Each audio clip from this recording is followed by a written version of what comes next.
So I recently got this Sony E-mount G Master 85mm lens with a 1.4 max aperture.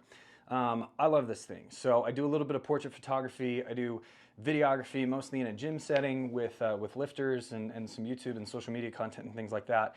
And so this is my first stab into a prime lens, which means it does not have the zoom, if you're not familiar with that term. It is just a set magnification range at 85 millimeters. What I like about this is being set at 85 millimeters is you get that nice compression of your background. So that helps soften everything behind your subject. And when you combine that with a really low aperture, like the 1.4 that this will go to, or honestly anything under like a 3, you can really soften that background and make your subject really pop. And so you can get some really nice shots with those two things. I wanted to show you a couple examples here of how this looks compared to my kit lens that came with my Sony. This is an A7 IV, by the way, is my body. So I bought it with the kit lens, which is a 28-70 zoom lens, but the aperture only goes down to 4.5, and like I said, this one goes to a 1.4. So to show you a couple examples, I snapped a picture already with my kit lens, but to show you an example of what this looks like, here is a photo just over my computer screens here. Nothing pretty, but as you can see, that light switch there. We are just barely getting the edges of my laptop and the monitor there to the right.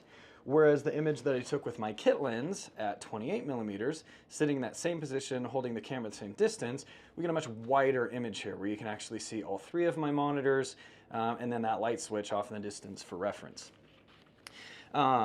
So just a quick example, I mean, obviously most shoppers for lenses understand the difference in magnification and things like that. I've noticed, you know, without showing you a ton of examples of content that I've done, just my ability to get that bokeh, to really soften that background, to make my subject really pop both in still photography and in video, has been really awesome. I'm a big fan of this. I actually like taking away the zoom so I don't have to worry about it. You know, these cameras have so many megapixels and the quality is so fine. You are just fine cropping those images after the fact and just shooting a little bit wider and not worrying about having to zoom in and get that perfect framing while you're shooting, because we have plenty of room to be able to remove you know, a few pixels or megapixels and crop in and get just the right composition that we want after the fact. So really like this both for video and photography. Give it a shot.